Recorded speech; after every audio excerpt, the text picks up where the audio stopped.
So, hello guys, today I want to share with you this Felda deck that I've been playing for a month now in Armories, and she has been doing quite well, I must say, like online, offline, on Talisha, and also on Armories.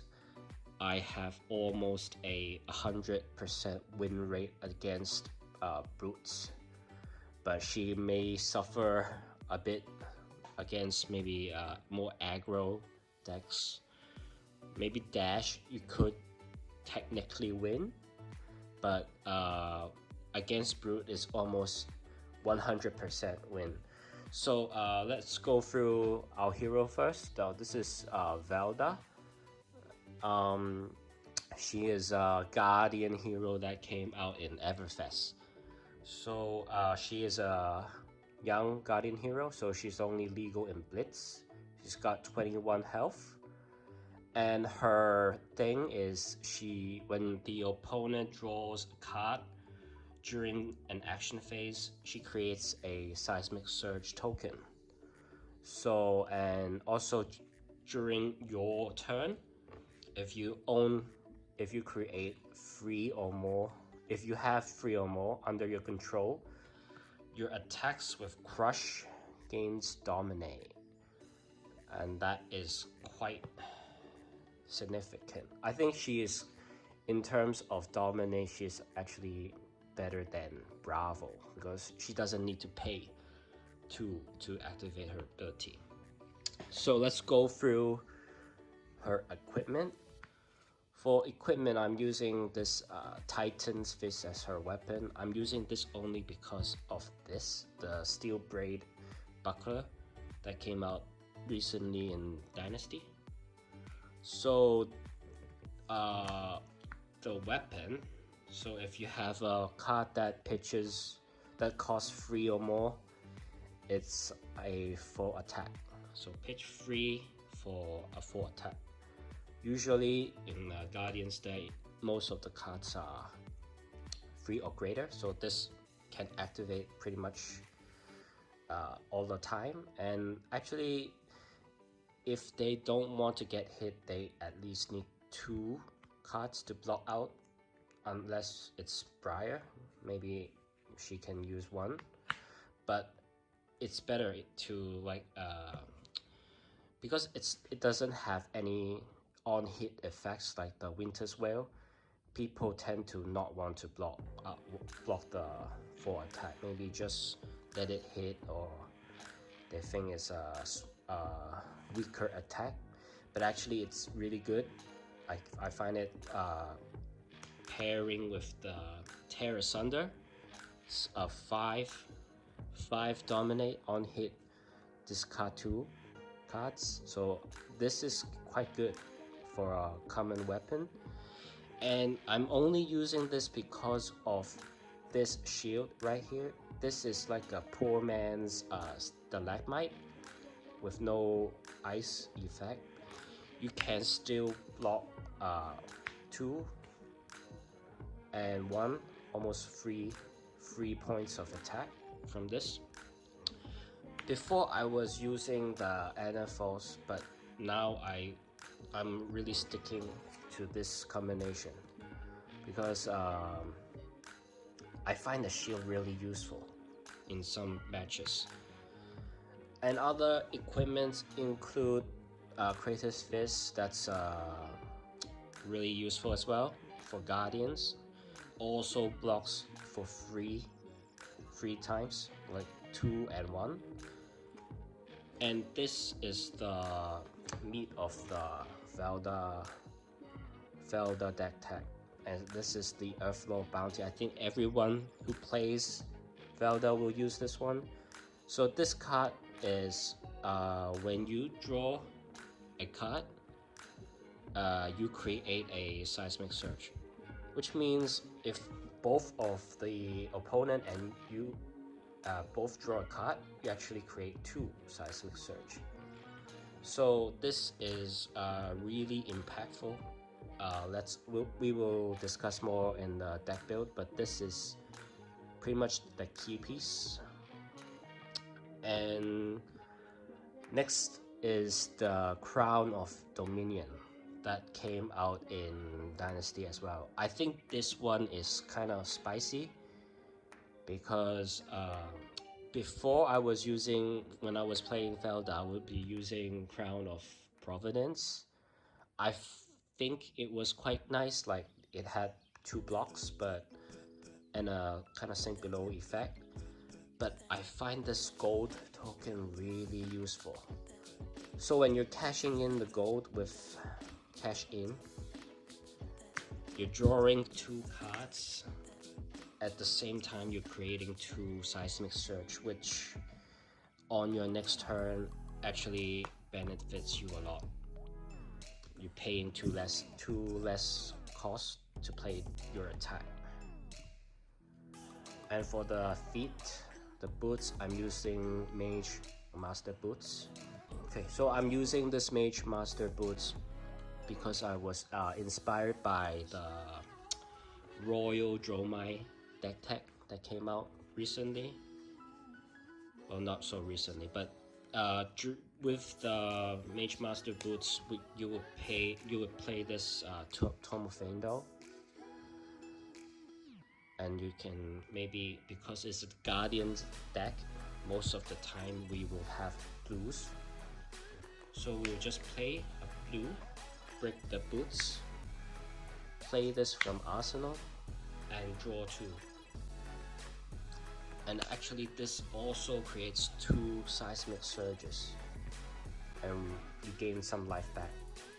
And this, I can not say how many times that has won me a game, because this card is really good. So I think I've gone through all the equipment, and also some sideboard, Arcane Barrier.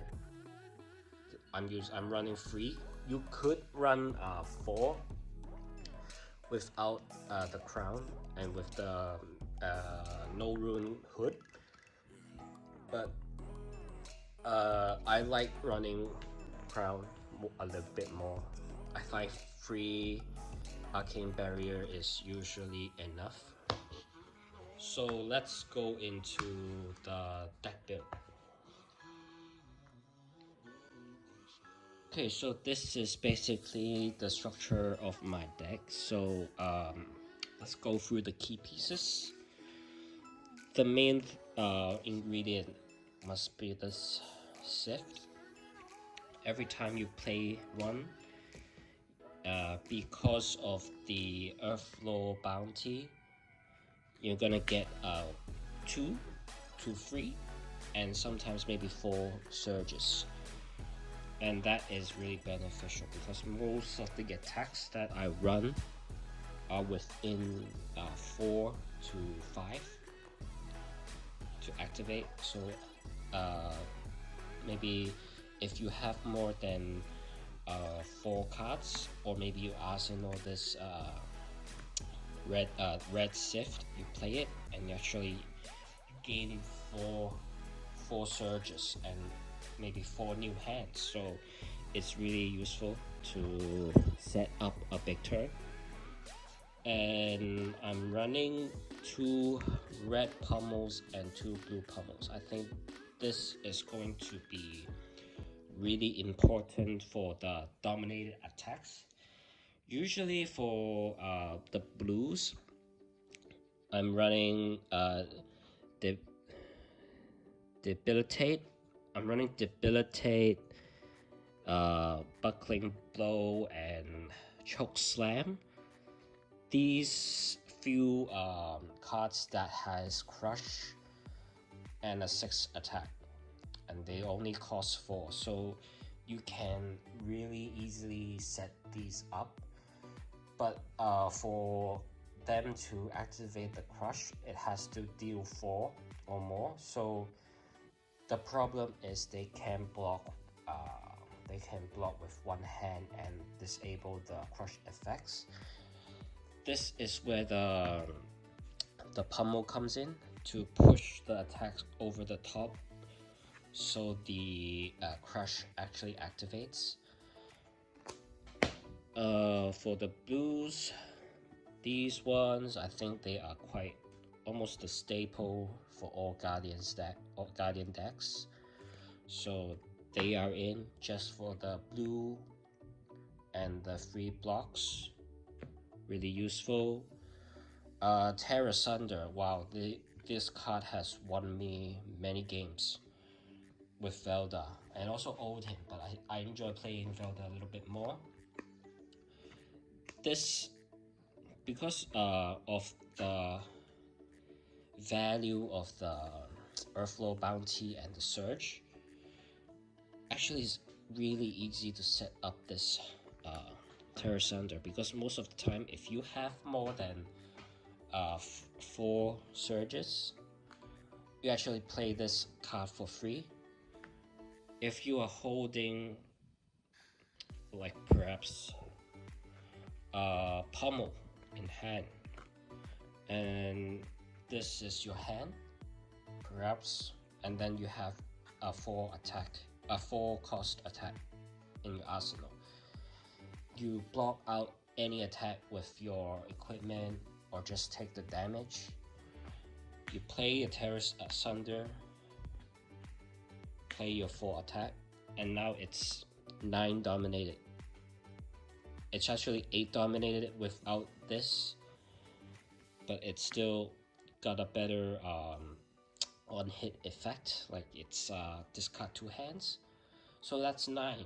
9 is really hard to block out if they have Oasis or Oasis Respite or some like a blue unmovable. Maybe they can block it out, but then you can pummel it and just get that free discard effects that is like really disgusting. So this kind of the core structure. We have this Spinal Crush, really important against aggro decks, and I'm running Disable Red and Blue, which cost 5. The attacks are really nice as well. It's 9 and 7. It's quite easy to pull off, so I'm using those. I'm running only one Pulverize. I think it's I got this running for a few times, but it still costs 10. It's kind of hard to get, but just one copy I think is enough. You won't have that much time or health to set up most of it anyway. So that's only one copy, and these are kind of the spices. We have defense reactions.